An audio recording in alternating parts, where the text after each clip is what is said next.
자, 안녕하세요. 연금박사 이용주입니다. 네, 반갑습니다. 2주를 건너뛰고 지금 3주 만에 여러분 그 라이브 방송 드리게 되었습니다. 그동안 잘 지내셨죠? 휴가도 좀 한 주 있었고요. 또 여러 가지 회사에도 바쁜 일이 있어가지고 제가 잠깐 라이브 방송을 쉬었고요. 또 이번 주부터 계속 라이브 방송 이어가도록 하겠습니다. 자, 반갑습니다. 오늘 오신 분들 다 인사 한번 부탁드리고요. 네, 그동안 잘 지내셨을 거라고 생각하고 제가 그동안 해왔던 라이브 방송들을 계속 진행해 나가도록 하겠습니다. 지금 몇 차례에 걸쳐서 그 부의 진리 이 책에 대해서 여러분께 계속 지금 읽어드리면서 여기에 제가 하려고 했던 여러분께 드리려고 했던 메시지들을 전달해 드리고 있거든요. 1장에서는 지금까지 1장 쭉 살펴봤는데요. 1장의 가장 큰 주제 자본주의 사회에서 부익부 빈익빈이 어떻게 일어나는가에 대해서 쭉 한번 살펴봤습니다. 이 자본주의 사회에서 돈이 주인인 사회죠. 돈이 주인인 사회에서 실제 부자들은 더 부자가 되어가고 있고 빈자들은 더 빈자가 되어가는 과정. 그 사회에서 우리는 어떻게 선택해야 되는 것인가? 네, 우리가 실제로 그 가난해지는 가장 큰 이유는 우리가 부자가 되려고 노력하기 때문이다. 부자가 되려고 어설프게 노력하고 있기 때문에 결국은 그것이 우리가 부자 되는 것이 아니라 결국 더 가난해진다. 이 사회는 이미 일정한 계급이 존재하고 있는 계급 사회에 있기 때문에 사실상 개천에서 용이 나는 것은 예전보다 훨씬 더 어려워졌고 앞으로는 더더욱 어려워질 것이라는 거. 자, 그런데 우리가 개천에서 용이 되기 위해서 노력하는 것 자체가 결론적으로는 다 쓸모없는 짓이 돼서 거기에 들어간 비용들이 결국 다 부자에게 다시 가고 있다. 이런 것들을 제가 이 자본주의 사회를 연구하면서 여러분께 말씀드리고 있습니다. 그래서 부자가 될 수 없다는 것이 아니라 부자가 되려면 부자와 같은 배를 타라. 부자가 어떻게 하고 있는가를 보고 거기에서 우리가 우량자산 중심으로 투자해야지. 우리가 이런 거 우량자산 투자해가지고 주식이 뭐 오를지 안 오를지 알 수 없다. 그래가지고 그런 거 가지고 언제 기다리냐? 좀 더 대박을 노려야지 라는 생각으로 우리가 하는 모든 행동들이 결국은 우리를 다 가난하게 만들고 오히려 부자들을 더 부자들로 만들어 버리고 있다는 사실 여러분께 말씀드렸습니다. 최근 한 달 사이에 삼성전자 주가가 8만 원대 초반 하던 데가 지금 7만 5천 원까지 떨어졌죠. 더 이하로 떨어져서 많은 분들이 지금 삼성전자 주가가 오르는 거냐 떨어지는 거냐 어떻게 되냐 고민들 많으신데 그런 댓글도 꾸준히 보이시더라고요. 자, 그런데 우리가 삼성전자를 투자하는 이유가 우리가 높은 수익을 내기 위해서가 아니라는 거죠. 그것이 첫 번째 목적이 아니라는 겁니다. 우리가 삼성전자 주식을 사는 가장 큰 이유는 이 자본주의 사회, 돈이 주인인 사회, 부익부 빈익빈의 사회에서 우리가 있는 자산을 잃지 않기 위해서 부자와 같은 배를 탄다라는 거거든요.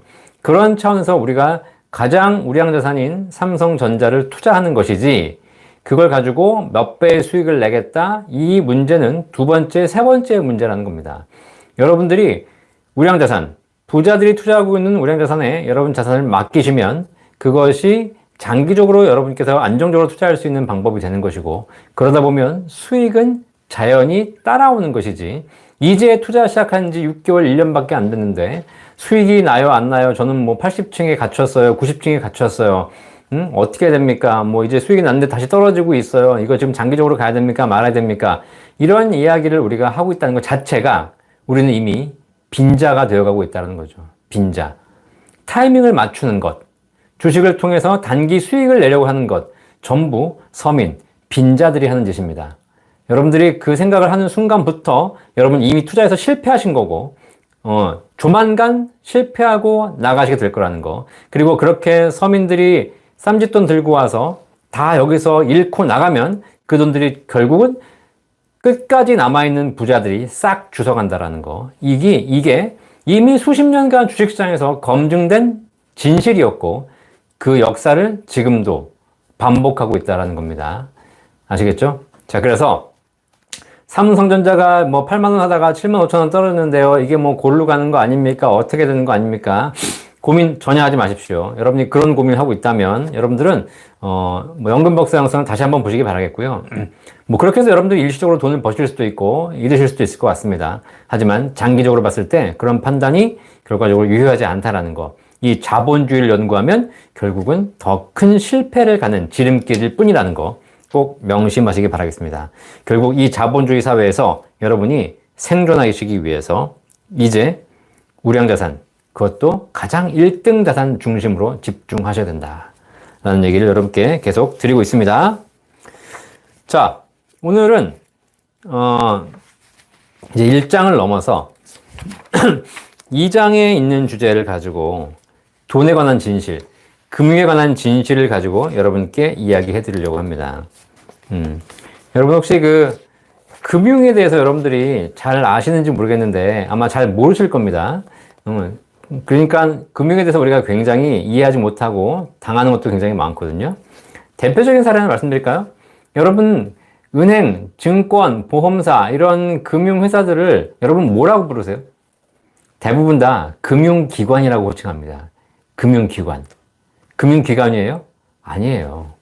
금융회사예요. 기관이라고 하게 되면 마치 뭔가 공공성을 띠는 듯한, 마치 우리들에게 뭔가 죄짓지 않고 우리들을 사기치지 않고 우리들에게 뭔가 좋은 거를 줄 것 같은 그런 뉘앙스를 풍기는 것이 있기 때문에 금융회사들은 전부 다 자기들을 뭐라고 부르냐면 금융기관이라고 부릅니다. 그래서 그들이 만들어낸 모든 자료에는 금융기관 현황, 무슨 금융기관 이렇게 나온다는 거죠. 근데 이것도 우리가 무의식 중에 세뇌가 된 거예요. 원래는 금융기관이 아니죠. 사익을 추구하는 금융회사입니다. 금융을 통해서 돈을 벌어들여서 수익을 극대화하는 것이 목적인 회사라는 거예요.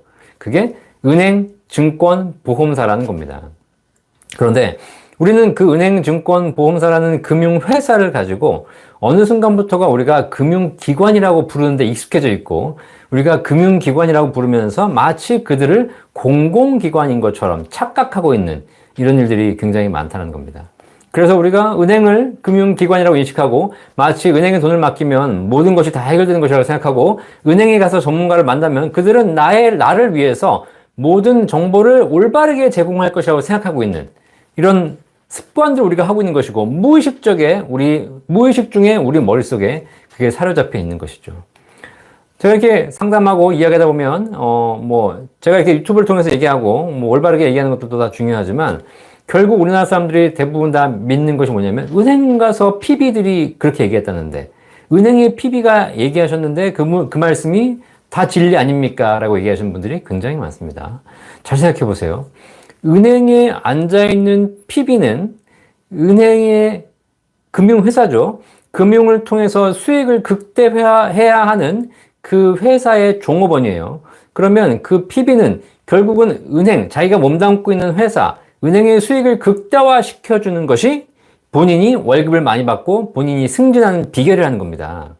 그것이 나쁘고 좋고를 떠나서 그렇게 구조적으로 되어 있다는 거죠. 여러분도 여러분 회사에서 일하시면서 여러분 회사에 성공하기 위해서 여러분들이 일하신 거 아닙니까? 여러분이 월급 받으려면 여러분 회사의 수익을 잘 내기 위해서 많은 고민과 기획을 하셔야 되는 거 아닙니까?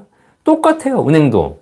이 자본주의 사회에서 회사라는 것은, 기업이라는 것은 똑같은 재원을 가지고 더 큰 수익을 내기 위해서 만들어진 회사라는 겁니다. 그 회사에 앉아있는 은행의 PB가 여러분이 그 사람한테 가서 전문적인 지식을 요구할 때 전문적인 지식을 줄 수도 있겠지만 결론은 그 은행, 그 금융회사의 상품을 사는 걸로 종결 지을 수밖에 없다라는 거죠. 그게 나쁘다는 것이 아닙니다. 저는 은행, 증권, 보험사가 금융상품을 제대로 파는 것이 당연히 좋은 거죠. 자, 그런데 그 와중에서 여러분들이 그들의 말을 마치 공공기관이 하는 것처럼 신뢰하고 전폭적으로 지지하는 것 자체가 문제가 있다는 거예요. 그래서 우리가 정작 물어봐야 될 질문, 정작 해야 될 질문들은 하지 않고 그냥 믿어버리기 때문에 결국 우리 사회에 수많은 금융사고들이 발생하고 있다는 겁니다. 하나만 제대로 질문했었어도 발생하지 않았을 일들이 발생하고 있는 거죠. 자, 그래서 이제 우리는 금융에 대해서 제대로 알아야 된다. 이렇게 강의하다 보면, 금융회사는 싫어요. 다 사기꾼이에요. 저는 이용하지 않을 거예요. 이렇게 얘기하시는 분들이 계세요. 굉장히 위험한 발언입니다. 그렇게 이용하지 않겠다고 하신 분들이 결국은 더 크게 사기를 당하시는 거예요. 우리나라에 무엇이 있든 간에 그걸 제대로 본질을 이해하고 제대로 올바로 이해하려고 그리고 제대로 활용하려고 노력하시면 여러분들은 금융회사를 제대로 이용하실 수가 있습니다. 그런데 나쁜 것이야, 나를 속였어, 이게는 아니야 라고 피하는 순간 결국 나중에 더 크게 당하게 된다는 거 꼭 명심하시기 바라겠어요. 자, 그래서 이번 시간부터는 제가 금융에 대한 진실들을 여러분께 알려드리려고 합니다. 이 우리나라에 있는 금융회사들, 은행, 증권사, 보험사, 도대체 이런 데들이 뭐 하는 곳일까? 그들의 본질은 무엇인 것인가? 그럼 그들을 우리가 어떻게 알고 어떻게 이용해야 될 것인가? 그들에게 이용당하는 것이 아니라 내가 어떻게 이용할 것인가? 이 이야기를 제가 이 시간부터 꾸준하게 여러분께 들려드리도록 하겠습니다. 그게 부의 진리 2장에 있는 금융에 관한 진실, 부의 진리에 가까워지는 금융에 관한 진실이라는 겁니다. 자, 그러면 제가 하나씩 읽어드리면서 또 오늘 방송을 진행하도록 하겠습니다. 자, 91페이지입니다. 혹시 책을 보시고 계신 분들은 91페이지 보시면 되겠습니다. 우리나라 사람들은 유독 은행을 좋아한다. 수십 년간 은행을 이용해 왔고 은행이 제일 안전한 곳이라 믿는다. 투자를 하는 것보다 은행에 돈을 넣어두는 것이 더 좋다고 여기며 웬만해서는 은행을 떠나려 하지 않는다. 은행 금리가 1% 이하로 떨어졌는데도 불구하고 아직도 은행을 맹신하는 사람들이 너무 많다. 최근에 기준금리가 다시 인상됐죠. 0.75%로 인상됐습니다. 그럼에도 불구하고 아직 은행 금리는 굉장히 낮죠. 하지만 가만히 생각해보면 알 수 있다. 은행이라는 곳은 부자들이 자신들의 부를 더 늘리기 위한 도구, 수단이라는 것을. 이해가 되세요? 은행은 여러분들이 자산을 보관하고 불리는 곳이라고 생각했는데 사실 자본주의를 연구하면 은행은 서민들을 위한 기관이 아니라 부자들이 만들어 놓은, 부자들이 자기의 자산을 더 불리기 위해 만들어 놓은 기관이라는 회사라는 겁니다. 자본주의 사회에서 은행은 서민의 돈을 이용해서 부자들의 부를 극대화하는 수단으로 사용될 뿐이다. 이게 무슨 얘기일까? 좀만 기다려보세요. 이 사실을 알고 있는 부자들은 가능한 모든 방법을 동원해서 은행을 소유하려 한다. 하지만 우리나라는 금산분리법, 금융과 산업이 분리되어 있죠. 분리법에 의해서 기업이 은행을 원칙적으로 소유할 수 없다. 기업이 은행을 소유하는 것을 막아놓았다는 이야기는 역설적으로 기업은 엄청나게 은행을 소유하고 싶어 한다는 이야기다. 부자들, 가진 자들, 기업, 그들은 왜 은행을 소유하려 할까? 왜? 도대체 은행이라는 곳이 어떤 곳이길래, 어떤 과정을 거치길래 서민의 돈이 부자에게로 이전되는 시스템인 것인가? 그걸 한번 우리가 살펴볼 필요가 있다는 겁니다. 잘 들으세요, 방송. 네. 뭐 여러분들이 그냥 아무 의미 없이 그냥 들으실 수 있는 방송이지만, 예, 이 내용 자체를 이해하는 것이 자본주의에 대한 이해라는 겁니다. 이해. 자본주의에 살면서 돈에 대해서 모르고 내가 하는 행동이 어떻게 이 사회에서 다시 나에게 역풍이 되어 돌아오는가. 이거를 모르는 상태에서 여러분들이 돈에 관련된 흐름, 돈에 관련된 생활을 하신다는 것 자체가 어떻게 보면 굉장히 잘못되어 있는 그런 겁니다. 주변에 혹시 애들 있으면 애들도 와서 들으라고 하세요. 애들도. 젊은 친구들 알아야 돼, 알아야 돼. 자본주의 사회에서 살면서 우리가 사회주의 사는 게 아니잖아요. 자본주의 살고 있으면서 돈에 대해서 모르고 있다? 굉장히 큰 문제입니다. 자, 이제 제가 은행을 만든 진짜 이유에 대해서 여러분께 예화로 들려드리도록 하겠습니다. 이 예화가 모든 사실을 다 대체하는 것은 아닙니다. 일부를 이제 표현한 것이죠. 자, 그렇지만 여러분들이 지금까지 은행의 역할에 대해서 잘 모르셨다면 이 예화로 쉽게 이해하실 수 있을 것 같습니다. 자, 제조업체를 운영하는 한 기업가가 있다. 기업가가 있어요. 열심히 사업을 하다 보니까 주문이 밀려 들어옵니다. 밀려 들어오는 주문을 소화하기 위해서 더 이상 이제 소화할 수가 없으니까 기계를 더 늘려야 합니다. 기계 설비를 늘려야 하는데 기계 설비를 늘리려고 하다 보니까 돈이 부족한 겁니다. 돈이 있어야 기계를 더 사는 거 아니겠습니까? 기계를 살 수만 있다면 투입 비용 대비 몇 배의 수익을 낼 수 있죠. 그런데 돈이 부족하기 때문에 기계를 못 사고 있는 겁니다. 여러분 제조업에 근무하시는 분 아시겠지만 우리가 산업화가 되면서 기계 한 대를 들여놓으면 사람이 할 일을 몇 몇십 명, 몇백 명의 할 일을 대체하기 때문에 기계 한 대가 들어오면은 우리 생산성이 엄청나게 늘어나죠. 그래서 기업가는 생산이 잘 되면 더 많은 기계를 설치하기 위해서 노력한다는 겁니다. 그런데 회사 자금을 살펴보니 적지 않은 돈이 어디로 가나 봤더니 이 회사 돈에 적지 않은 돈이 매달 25일이 되면 어디로 가고 있어? 직원들의 월급으로 빠져나가고 있다는 거예요. 혹시 이 방송 보시는 분 중에서 회사 사장님 계십니까? 그죠? 자, 여러분 종업원들도 계시죠? 직원들도? 자, 한 달 중에서 제일 좋은 날이 언제입니까? 제일 좋은 날이 25일 월급날입니다. 누구에게? 종업원에게. 직원에게 제일 좋은 날은 월급날입니다. 하지만 사장님에게 제일 싫은 날은 언제죠? 월급날이에요. 월급날. 내 돈이, 우리 회사 돈이 종업원들에게 나가기 때문이죠. 정당한 노동에 대한 대가를 받는 것, 아주 당연한 일이지만 자본주의를 연구하다 보면 사장 입장에서는 제일 아까운 날이 직원들에게 월급이 나가는 날입니다. 잘 생각해 보세요. 사장은 이런 생각을 하게 됩니다. 이 돈이 다 월급으로 나가고 있는데 이걸 월급으로 나가지 않고 이 돈으로 기계를 사면 내가 더 부자가 될 수 있고 더 회사가 성장할 수 있을 텐데 이런 생각을 하겠습니까? 안 하겠습니까? 모든 기업가가 하게 됩니다. 자, 그런데 그렇다고 월급을 줄이면 직원들이 회사를 그만둘 거 아닙니까? 월급도 안 주는 회사 다니겠습니까? 그럴 수가 없는 거예요. 사장이 고민하기 시작합니다. 직원들에게 주는 월급을 다시 회수할 수 있는 방법이 없을까? 고민 끝에 사장은 사내에 작은 은행 하나를 설립하기로 합니다. 그리고 직원들에게 홍보합니다. 직원 여러분 안녕하십니까? 제가 지금 회사에 작은 은행 하나를 설립했습니다. 여러분들 월급 받으시면 다 쓰시죠?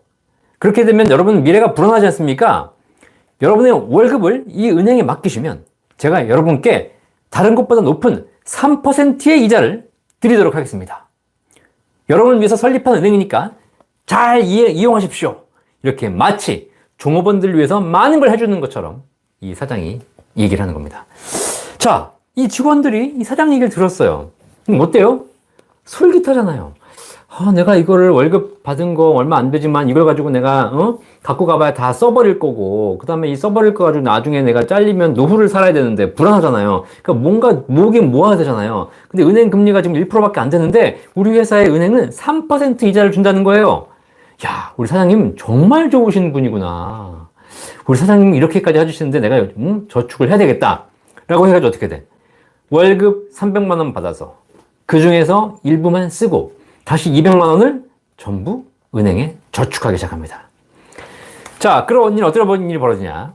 직원들에게 지급한 월급이 하루 만에 다시 은행으로 돌아옵니다. 사장은 좋아요, 안 좋아요? 이게 은행이 내 거잖아요? 좋은 겁니다. 은행에 돈이 들어오자 사장은 그 돈으로 기계를 사기 시작합니다. 그리고 그 기계를 돌려서 엄청난 돈을 벌기 시작하는 거죠. 물론 은행 돈으로 막 할 수는 없겠죠. 그 은행 돈을 뭐예요? 현실적으로는 은행 돈을 대출해 가는 거죠. 은행 돈을 빌려가는 겁니다. 그래서 직원들에게는 3% 이자를 주는 거지만 사장님은 그걸 5%에 빌려 가시겠죠. 하지만 그 5%로 돈을 빌려서 그걸 가지고 기계를 놔서 수십 프로, 수백 프로의 수익을 내는 거죠. 자, 결국은 직원들에겐 3%만 주면 되고 그리고 본인은 수십 배, 수백 배의 수익을 남는 장사를 하고 있는 겁니다. 자, 이 이야기가 소설 속에 나오는 이야기가 아닙니다. 실제 기업들이 은행을 소유하려 하는 이유를 아주 쉽게 제가 설명드린 겁니다. 기업은 돈이 필요합니다. 그런데 돈은 어디 있어요? 은행에 있어요. 따라서 기업이 은행을 소유할 수만 있으면 돈 놓고 돈 먹는 장사가 되는 거예요. 사실 일개 기업이 은행을 소유할 수 없을 뿐이지 전체 사회를 확대해 보면 기업과 은행은 결국 이런 연결고리를 형성하고 있는 것이 바로 이 자본주의 사회예요. 이 자본주의 사회에서 여러분 지금도 보십시오. 국가에서 대출을 막았잖아요. 대출을 막았기 때문에 개인은 대출을 받기가 점점 힘들어집니다. 자, 그런데 기업들은 대출 받을 수 있어 없어? 없다라는 거예요. 없다라는 거. 아니, 있다라는 겁니다. 기업들은 대출을 받는데 큰 문제가 없다라는 거예요. 그런데 개인은 다 막혔어요. 아시겠어요? 정부에서 왜 이런 정책을 쓰는지는 모르겠지만 결론적으로 이것이 뭐야? 돌고 돌고 돌아서 개인은 더 이상 대출을 받지 못해서 빈익빈으로 전락하게 만들어 놓고 기업들은 그 돈을 가지고 더 많은 더 싼 이자에 대출을 받아서 더 많은 장사 수익을 남기게 되는 이 구조가 이 자본주의 사회라는 겁니다. 이해되시겠어요? 네. 회사 내에 있는 신협, 새마을금고 회사 것은 아니지만 결론적으로는 이런 연결고리를 돌고 돌고 돌아서 다 연결되어 있다는 겁니다. 이것이 자본주의 사회에서 은행의 역할입니다. 소름이 끼치지 않으십니까? 자본주의 사회에 살면서 우리가 아무 생각 없이 은행을 이용하고 있는데 여러분들이 그 은행에 돈을 맡기는 행동 자체가 결국은 우리 서민, 우리 모두를 다 빈익빈으로 전락시킨다는 방법이라는 거죠. 양극화를 더 심화시킨다는 거예요.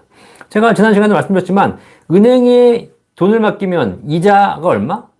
1%잖아요. 1%. 근데 은행에 주식을 사면 은행의 주주에게는 5% 이상의 배당을 준다는 거예요.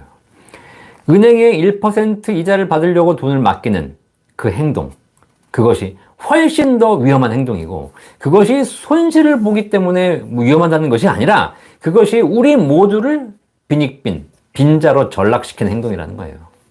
아시겠어요? 혹시 여러분 지금 은행에 돈을 수억 원, 수천만 원 맡기고 계신 분, 물론 그 돈이 내일 써야 될 돈이고 한 달, 6개월 뒤에 써야 될 돈이라면 안전하게 보관하기 위해서 은행이란 금융회사를 이용하실 필요는 있지만 내가 크게 쓸 돈도 없는데 단지 원금 보장, 단지 안전이란 이유만으로 여러분들이 은행에 돈을 묶어두고 계신다면 그것이 여러분에게 안전하다고 생각할지 모르겠지만 결국 우리에게는 우리 모두를 가난하게 만드는 가진 자들을 더 부자로 만드는 그런 수단이라는 겁니다. 본 광고는 생명보험 광고 심의 기준을 준수하였으며 유효기간은 심의일로부터 1년입니다. 결국 은행을 이용해 엄청난 돈을 버는 사장님과 달리 직원들은 그 기업가, 그 사장님의 놀이개가 되어버린 겁니다. 그들은 사장님이 왜 은행을 설립했는지, 은행에 저축하는 자신의 행동이 어떤 행동인지도 모른 채 그저 조금 높은 이자에 자신들의 월급을 모두 맡겨버리는 거죠. 직원들이 맡긴 돈이 기계 설비가 되어 돌아오고 그 기계 설비가 늘어나면서 직원들이 설 자리는 더더욱 줄어듭니다. 결국 직원들이 은행에 더 많은 돈을 저축할수록 사장님은 더 부자가 되고 직원들은 일자리를 잃게 된다는 겁니다. 아시겠어요? 이게 지난 수십 년간의 우리 사회에서 벌어지는 일들을 한번 보십시오. 서서히 진행되었기 때문에 우리가 깨닫지는 못하겠지만 결국 이제 우리가 일자리는 점점 줄어들어가고 있는 반면 기업가들은 더 큰 돈을 벌어가고 있다라는 거예요. 이것이 부익부 빈익빈이 되는 자본주의 논리를 이해하지 못한 채 3%, 2% 이자에 만족하며 은행에 돈을 몰아주는 불쌍한 직원, 불쌍한 서민들의 결말이다. 은행은 서민의 돈을 안전하게 지켜주는 금융회사로 포장되어 있지만 실상은 그렇지 않다. 자본주의 사회에서 은행은 서민의 돈을 이용해 부자들의 부를 더 늘려주는 도구, 수단일 뿐이라는 겁니다. 자, 여러분, 제 강의가 좀 도움이 되고 계십니까? 많은 댓글을 달아주고 계시는데요. 책을 그냥 읽으실 때, 여러분이 그냥 읽으실 때 느낌과 이 저자가 액센트를 달아서 또 읽는 느낌이 좀 다르시죠? 네. 그만큼 저자가 또 제가 제 생각을 여러분께 강하게 또 전달해 드리는 것이기 때문에 은행이 무조건 나쁘다는 것이 아니라 은행이 어떤 기관인지 어떤 회사인지 라는 우리가 기본적으로 이해하고 이용할 필요가 있다는 거. 그걸 이해하지 못하면 결국 우리는 자본주의 사회에서 부자들의 노예가 될 뿐이라는 겁니다. 자, 그 다음 이야기 이어가도록 하겠습니다. 그런데 반전이 있죠. 그런데 모든 게 완벽할 수 없듯이 부자들도 실수를 합니다. 대책을 지금부터 말씀드리고 있습니다. 실수를 합니다. 돈을 가진 사람들이 더 많은 돈을 가지고 싶잖아요. 이제 욕심이 생기잖아요. 욕심. 이 사장님이 은행을 설립해가지고 돈, 월급 준 거 다시 뺏어와가지고 열심히 기계를 샀더니 더 부자가 되잖아. 이제 재밌잖아. 그죠? 자, 그래서 욕심이 생기기 시작합니다. 그런데 이 욕심 때문에 우리 사장님이 실수를 하는 거예요. 실수를. 하지 말아야 될, 절대 해서는 안 될 실수를 해버린다는 겁니다. 어떤 이야기인지 여러분께 말씀드리도록 하겠습니다. 사내에 은행을 설립한 사장님, 이 사장님은 은행을 설립한 이후 점점 더 부자가 되기 시작합니다. 직원들이 저축한 월급으로 기계 설비를 늘리고 그로 인해 수익이 더 늘어나고 있습니다. 그 수익으로 다시 기계를 사고 그 기계를 활용해 또다시 수익을 늘리고 이게 더할 나위 없이 좋은 거죠. 그죠? 굉장히 은행이라는 시스템을 이용해서 자기의 부를 훨씬 더 늘려가고 있다는 겁니다. 자, 그런데 은행 직원들한테 뭐라 그랬냐면 여러분들이 월급을 쓰지 마시고 은행에 맡기시면 이자를 드리겠습니다 라고 했기 때문에 뭐 연 3%라고 했지 않습니까? 자, 그러니까 어떤 일이 벌어지냐. 이제 은행을 설립한 지 1년이 다 돼가는 거예요. 1년이. 무슨 고민이 생겨? 1년이 다 됐기 때문에 이제 직원들이 저축한 돈이 만기가 되어가는 겁니다. 만기가 되면 어떻게 돼? 원금과 이자를 줘야 되는 거죠. 자, 우리 사장님, 돈 주고 싶어? 돈 주기 싫어? 잘 생각해 보세요. 여러분들의 노동력을, 서민의 노동력을 이용하고 싶긴 했지만, 결국은 돈을 주기는 싫은 거잖아요. 이게 자본주의 사회잖아. 어떻게 하면 덜 줄까? 이것만 고민하는 거죠. 만기가 되는 거예요. 근데 지금까지는 만기가 아니었기 때문에 1년 동안은 내 돈처럼 마음대로 썼어요. 마음대로 기계 사고 했다는 거죠, 이제. 자, 그런데 갑자기 이게 은행 자산에서 만기가 돼가지고 우수수수 돈이 빠져나간다고 생각하니까 배가 아파, 안 아파? 배가 아프죠. 어떡하지? 이게 아까운데? 이 돈을 직원들에게 돌려주지 않는 방법이 없을까? 이러다가 방법을 하나 고안합니다. 고민 끝에 직원들을 다 불러 모아요. 이렇게 제안합니다. 자, 직원 여러분, 안녕하세요. 자, 며칠 있으면 여러분이 은행에 저축한 돈이 만기가 됩니다. 만기가 되면 원금에다가 다른 금융회사보다 높은 3%의 이자를 받으실 수 있습니다. 자, 그런데 여러분 3% 이자 많아요, 적어요? 많지 않잖아요. 이게 큰 돈이 아니에요. 그래서 제가 사장으로서 여러분에게 더 좋은 제안을 해드리도록 하겠습니다. 이게 뭐지? 우리 사장님이 우리에게 더 좋은 제안을 한다고? 뭐지? 여러분이 은행에 맡긴 돈을 찾지 않으신다면 그 돈을 우리 회사에 투자해서 우리 회사의 주식으로 바꿔드리겠습니다. 이렇게 하는 거예요. 여러분, 보시면 아시다시피 우리 회사는 지금 엄청난 성장을 하고 있습니다.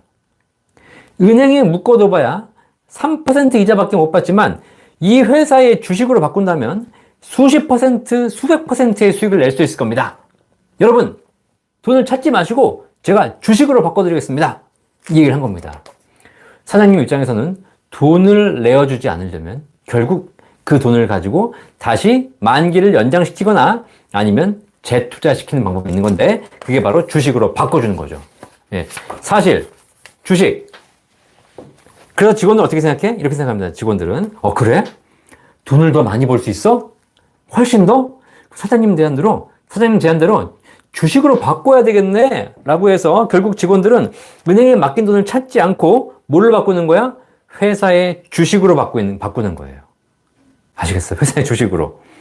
그들이 무슨 일을 하고 있는지 전혀 모르는 거죠. 이게 뭘 하고 있는 건지. 사장이 이용하고 있는데. 자, 잘 생각해 보세요. 은행에 맡긴 돈과 주식은 어떤 차이가 있죠? 은행에 맡긴 돈은 원금과 이자를 반드시 지급해야 됩니다. 사실 이것은 결국은 채권이죠. 채권. 종업원들이 채권을 가지고 있는 것이고 사장님은 채무를 지고 있는 겁니다. 그런데 이걸 주식으로 바꾸는 순간 이건 투자한 것이 돼요. 자, 투자한 것은 투자를 받은 사람이 갚아야 될 의무가 있어요, 없어요? 없다라는 거예요.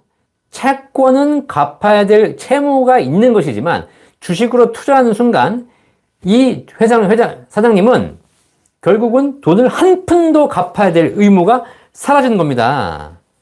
아시겠어요? 결국 직원들이 회사의 자기의 자산을 그냥 고스란히 사장님에게 바치게 되는 거죠. 아시겠어요? 자, 결국은 이 과정에서 수십 프로의 수익에 눈먼 나머지 자기가 열심히 모은 돈을 결국은 다 맡기게 되는 겁니다. 댓글로 이미 답을 주신 분이 계신데 계속 읽어드리도록 하겠습니다. 자, 여기까지 보면 사장님의 계획은 매우 성공적이에요. 초기에 약간의 자본을 들여서 회사를 세웠지만 회사가 성장하는 과정에서 사장 본인의 돈은 거의 들어가지 않았어요. 은행을 설립해서 직원들의 돈을 이용해서 회사를 키웠고 이자를 지급하지 않고 주식으로 바꿔주면서 원금 상환 의무도 사라졌어요. 더 이상 이제 다 내 돈이야. 얘네들한테 하나도 주지 않아. 완벽해 보여. 그런데 이 과정에서 사장님이 한 가지 놓친 게 있어요. 뭐죠? 직원들에게 나눠준 주식. 그게 뭡니까? 그게 회사의 경영에 관여할 수 있는 의사결정권이 포함되어 있다는 사실이에요. 그 주식에. 그걸 깜빡한 거야, 내가. 사장이. 그걸 깜빡하고 직원들에게 주식을 주고 나니까 내가 갚아야 될 의무는 사라졌지만 결국 뭐가 넘어갔어? 이 회사의 의사결정권을 갖고 있는 비율이 넘어가고 있다는 거예요. 직원들이 은행에 저축한 돈은 채권입니다. 그러므로 원금과 이자를 돌려주면 끝나는 거지만 회사의 주식으로 바꿔주는 순간 직원들이 회사의 경영에 참여할 수 있게 됩니다. 만약 직원들이 보유한 주식 비율이 높아져서 절반 이상이 되면 직원들의 영향력이 커지게 되고 심지어는 어떤 일이 벌어질 수 있는지 아세요? 주식 지분이 직원들이 더 많이 갖고 있게 되면 뭘 할 수 있어? 사장을 바꿀 수 있어요. 좀 전에 누가 얘기하셨죠? 사장을 바꿀 수 있어요. 사장 입장에서는 돈을 주기 싫어서 주식으로 바꿔줬는데 다시 생각해보니까 자신의 목을 내놓는 거예요. 이런 어리생동을 한 거죠. 제가 놓은 덫에 제가 걸려버린 셈입니다. 아시겠어요? 이게 주식이에요. 이게 주식. 사장을 교체할 수 있는 것. 강력한 힘을 갖고 있는 것이 주식이라는 거야. 주식. 그런데 천만다행. 직원들이 주식을 가지고 있으면서 그 주식이 뭔지 몰라. 뭐만 신경 써? 맨날 주식 가격이 오르냐 떨어냐. 야, 사장님이 우리한테 1,000원을 줬는데 이게 1,100원이 됐냐 1,200원 됐냐. 응? 주식 가격에만 신경 쓸 뿐이지 이 주식을 갖고 있으면 의사결정권을 행사해서 경영에 참여해서 사장을 자를 수 있다는 걸 아무도 모르는 거야. 누가 가르쳐준 적이 있어야지. 사장이 생각하는 사장이. 네.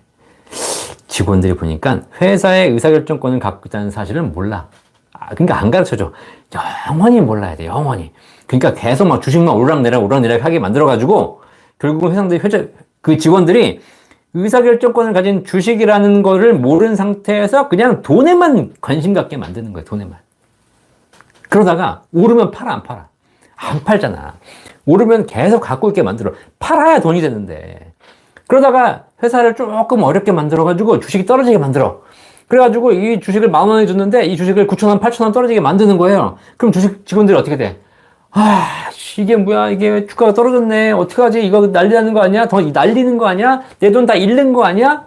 그때 사장님 어떻게 돼? 주가를 8,000원, 7,000원 만들어 놓고 싼 값에 그 주식을 사버리는 거예요. 아시겠어요? 그럼 어떻게 돼? 회장님은 그 직원들의 10,000원짜리 은행 적금 예금을 가지고 10,000원의 주식으로 바꿔줬는데 그걸 7,000원, 8,000원으로 떨어뜨려가지고 그죠? 그 주식을 다시 회수해버리는 거야. 싸게.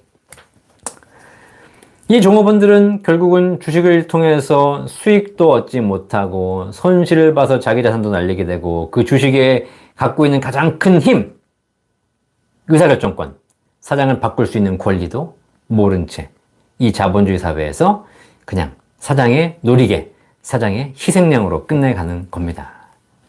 우리가 다 이러고 있어요. 이게 남 얘기가 아니에요. 남 얘기가 아니에요. 다 여러분들 이야기야. 자, 주식 투자의 본질은 회사의 주주가 되어서 의견을 제안하고 회사의 성장과 함께 하는 것이다. 주식을 팔아 수익을 남기는 것은 부차적인 목적이다. 그런데 우리나라 사람들은 주식 투자에 대한 인식을 보면 주주라는 개념이 아예 없다. 그저 싸게 사고 비싸게 팔아서 매매 차익을 남기는 재테크 수단으로만 인식하고 있다.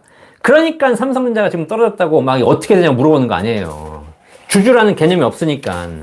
제 영상을 1년 전부터 꾸준하게 보신 분들은 이 주식, 삼성전자 주식을 왜 사야 되는지에 대한 확실한 철학이 있는 건데, 그 철학이 없으신 분들은 지금 내가 뭐 연금 박사님 말 듣고 얼마 전에 뭐 삼성전자 샀는데 지금 떨어지니까 어떻게 해야 되냐, 내가 오르는데 팔아야 되냐, 떨어지면 손실 보는 거 아니냐, 이 얘기를 한다는 얘기 자체가 뭐냐면, 우리가 주식 투자의 가장 근본적인 본질인 주주에 대한 개념이 없다라는 거예요. 재테크의 수단일 뿐인 거죠. 아까 말씀드렸죠. 이걸 재테크의 수단으로 보는 순간 결국 자본과 기업가, 사장, 돈 있는 사람들의 놀이기로 끝난다라는 거예요. 그러다 보니 투자도 실패하고 주주로서의 권리도 행사하지 못합니다. 엄청난 권한을 갖고 있으면서 그 권한이 무엇인지, 어떻게 사용해야 하는지 모르는 거죠. 모르는 거예요. 네? 이 상황에서 부자들이 자산을 늘리는 방법은 간단합니다. 돈의 무지한 서민을 이용해서 돈을 불려가는 것이죠. 이것이 자본주의의 순리, 섭리예요. 돈에 대해 모르면 모를수록 서민들은 부자들에게 더 많이 이용당할 뿐이고, 결국 돈을 모르는 서민들은 점점 더 가난해질 뿐입니다. 내가 왜 가난해지는지 모르고 가난해지는 거예요. 더 늦기 전에 돈에 대해 공부하고 투자의 본질을 올바로 이해해야 한다. 이 사회에서 더 이상 은행을 이용하는 것이 돈에 대해서 올바로 이해하는 것이 아니다.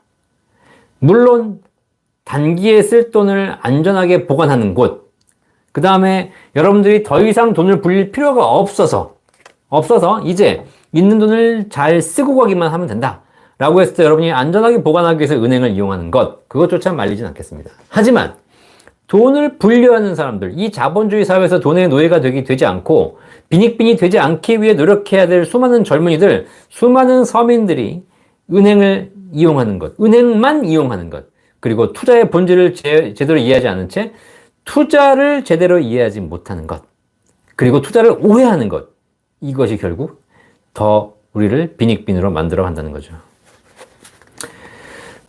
삼성전자 보통주를 사셔야 된다는 건 아니에요. 삼성전자는 이미 주식수가 엄청나게 많고 큰 기업이기 때문에 우리가 보통주를 산다 그래서 의사결정권, 이재용 부회장을 바꿀 수는 없어요. 네. 자, 이미 계급이 정해진 사회에서 돈에 대해 공부한다고, 이 방송을 본다고 해서 여러분들이 갑자기 부자가 되는 것은 아닙니다. 하지만 여러분들이 돈에 대해서 알게 된다면, 금융에 관한 진실을 여러분이 깨닫게 된다면, 여러분들은 부자가 되지는 못할지언정 빈익빈으로 전락하는 것은 막을 수 있다는 거예요. 아무 생각 없이 은행만 이용하는 것은 돈의 노예가 되는 지름길입니다. 또 그 은행이 믿을 수가 없어서, 은행이 너무 금리가 낮아서 투자를 시작했는데 그 주식 투자를 재테크의 수단으로만 활용하는 것, 이것은 더더욱 돈의 노예를 벗어날 수 없는 방법이라는 겁니다. 차라리 그런 사람들은 은행에서 그냥 돈의 노예가 되시는 게 차라리 나아요. 은행에서 돈의 노예가 되면 원금은 지켜요. 근데 투자를 들어와서 투자를 제대로 이해하지 못하고 투자조차 재테크의 수단, 단기 매매를 통해서 수익을 내는 수단으로 이용하신다면 여러분은 이 자본주의 사회에서 결국 더 큰 실패, 더 크게 돈의 노예가 되어갈 수밖에 없다라는 거예요. 결국 이 사회에서, 이 자본주의 사회에서 돈의 노예가 되지 않고 여러분들이 돈의 주인이 되시려면, 그러려면 반드시 투자를 하셔야 되고 그 투자의 본질을 제대로 이해하고 나서 투자하셔야 된다는 거. 아시겠어요? 네. 이게 제가 부의진을 통해서 말씀드리고자 하는 내용입니다. 오늘 방송에서 여러분께 알려드리고자 하는 주제입니다. 자, 댓글 보니까 그런 게 있네요. 요즘 삼성전자 주식 보유하고 있다면 여러분이 비웃는데요. 안 팔고 뭐 하냐고. 딴 거 사야지. 카카오 샀어야지.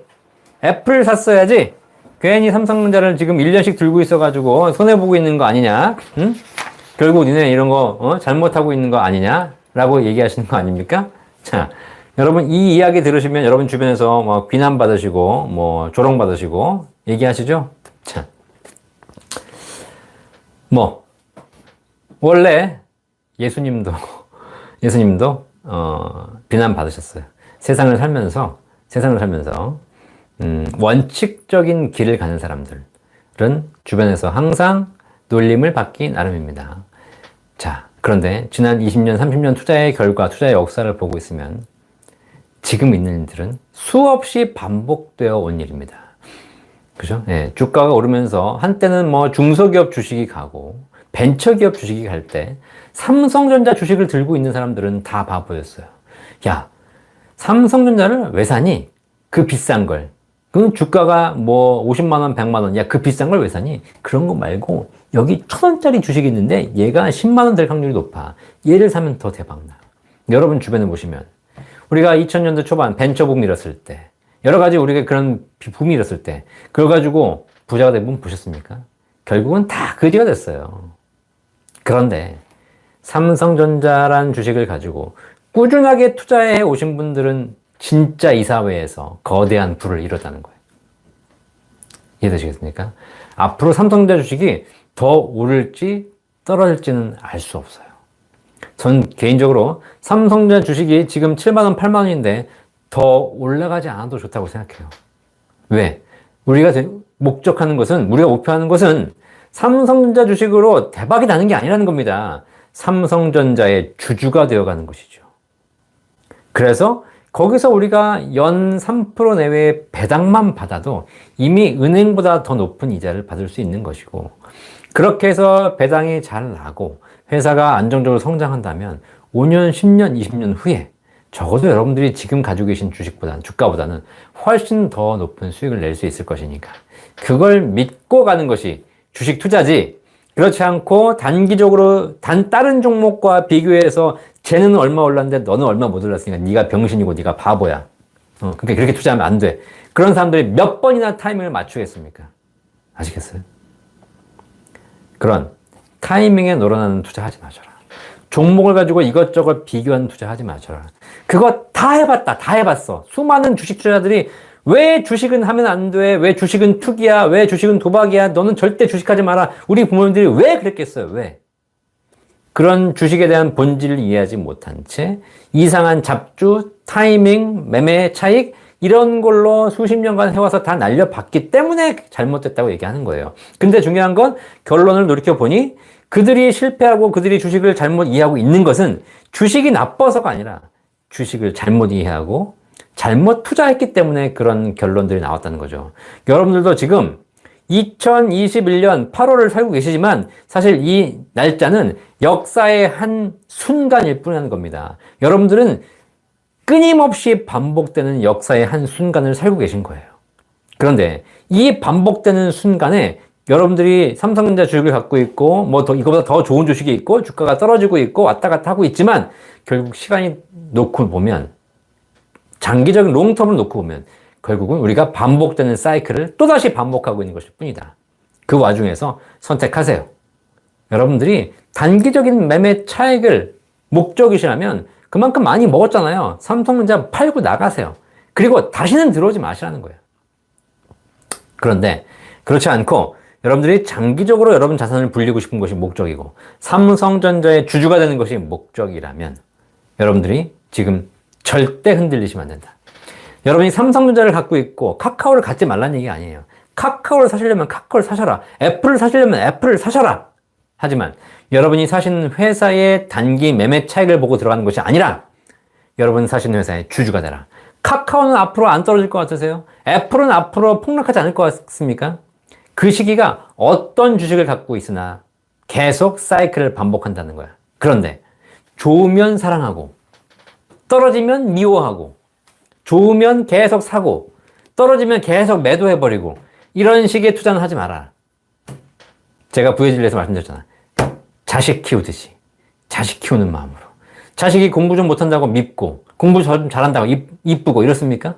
그렇지 않죠. 자식 키우는 마음으로 꾸준하게 주식을 사서 투자하고 있으면 결국은 나중에 진짜 더 큰 수익을 낼 수 있는 기회가 온다라는 겁니다. 그걸 믿으시는 게 투자예요. 그걸 하는 것이 주식 투자고. 근데 우리 사회는 그게 아니라 단기적인 매매 차익을 가지고 서로 경쟁하고 있다는 거죠. 네가 많이 벌었니? 내가 많이 벌었니? 오늘은 내가 땄네? 내일은 네가 땄네. 뭐 하실 분들은 그렇게 하셔도 돼요. 뭐 그렇게 해서 또 시간이 지나고 나면 다시는 주식 안 해. 그리고 나가실 거라는 거니까. 자, 오늘 강의 계속 꾸준하게 또 여러분께 드렸는데, 오늘 그 은행에 대해서 좀 설명드리면서, 금융기관이 아니라 금융회사다. 그리고 여러분들이, 이 은행을 어떻게 바라봐야 되는지, 주식을 어떻게 바라봐야 되는지에 대한 이야기를 제가 쭉 드렸습니다. 자, 도움이 되셨어요? 네. 네. 교회 다닙니다. 네. 은행하고만 친하게 지셨는데, 네. 그죠. 뭐, 신앙에서 나오는 것도 있고요. 결국은 세상을 살면서 세상의 본질이 무엇인가를 자꾸 고민하는 것이 제가 하는 것 같거든요. 네, 여기 뭐 종목에 대한 얘기들 많이 주셨는데, 사실 저는 종목 전문가는 아니기 때문에 종목에 대해서 이래저래 답변 드리기는 좀 쉽지 않은 상황이니까 이해해 주시고요. 뭐, 그런 종목을 하지 마시라는 것이 아니라, 여러분이 하시는 종목에 집중해서 그 회사의 주주가 되라. 주주. 예. 그것이 여러분들에게 이 시점, 이 어려운 시기를 넘어갈 수 있는 가장 좋은 방법이다. 라고 생각하시면 되겠습니다. 자, 오늘 강의 도움되셨으면 여러분들 듣고 나서 공유 많이 해주세요, 공유. 그래서, 자녀들도 보고 주변 사람도 많이 봐서 투자를 하건 안 하건, 은행을 이용하건 안 하건 관계없이 이 자본주의 사회에서 투자의 본질에 대해서 이해할 수 있도록 여러분들이 전파해 주시는 거예요. 그리고 구독과 좋아요도 꼭 눌러주시고요. 그렇게 해서 많은 분들이 이 사회에서 이 투자에 대해서 이해하고 자본주의 사회에 대한 이해를 통해서 여러분들이 부자가 되시기를, 또 이 사회에서 생존하시기를 기대하겠습니다. 제가 지금 연금박사 상담센터 운영하고 있는 거 아시죠?